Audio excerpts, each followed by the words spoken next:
আমার মিষ্টি ব্রাইড। দেখো সুপন্থা, ওকে আমি এর আগে দুদিনই সাজিয়েছি, একটা আইব্রো পাতে একটা বিয়েতে।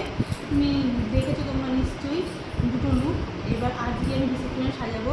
তার আগে ও বলে নিক যে এই দুটো দিনে ওর মেকআপ কতটা স্টে করেছে, কতটা কী রয়েছে, সমস্ত ডিটেলস ওর কাছ থেকে শুনবো।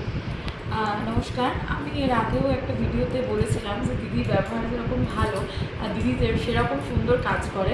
আমি আইব্রোতে যে মেকআপটা করেছিলাম সেই মেকআপটাও সবার খুব পছন্দ হয়েছে। মেকআপটা অনেকক্ষণ স্টে করেছে।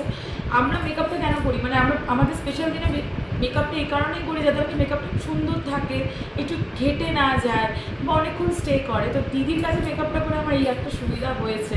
আমার বিয়ের দিনকেও আমার খুব সুন্দর, এতটা পরিমাণে ঘাম হয়েছে যেহেতু গরমে বিয়ে করেছিলাম, তাও আমার মেকআপ এতটুকু নষ্ট হয়নি, আপনারা ফটো দেখলে বুঝতে পারবেন। তো আজকে আমি জানি যে আমার মেকআপটা আরও ভালো হবে। তো তার জন্য আপনাদের কী করতে হবে, অবশ্যই রত্নাদির সাথে যোগাযোগ করতে হবে। আবারও বলে দিই কোথায় যোগাযোগ করবেন, তার পার্লার গরুফাড়িতে। আর স্ক্রিনে দেওয়া যে নাম্বার, সেই নাম্বারে অবশ্যই রত্নাদির সাথে যোগাযোগ করুন। দিদি যেরকম ভালো আর তেমন ভালো দিদির ব্যবহার, তেমন ভালো দিদির হাতের কাজ। আপনাদের যে কোনো স্পেশাল দিন, পার্টি মেকআপ, যে কোনো কিছু, মানে ফেশিয়াল থেকে শুরু করে হেয়ার কাটিং থেকে শুরু করে যে কোনো কিছু যদি মানে স্বল্প মূল্যে আপনারা করাতে চান, তাহলে অবশ্যই রত্নাদির সাথে যোগাযোগ করবেন। Thank you so much.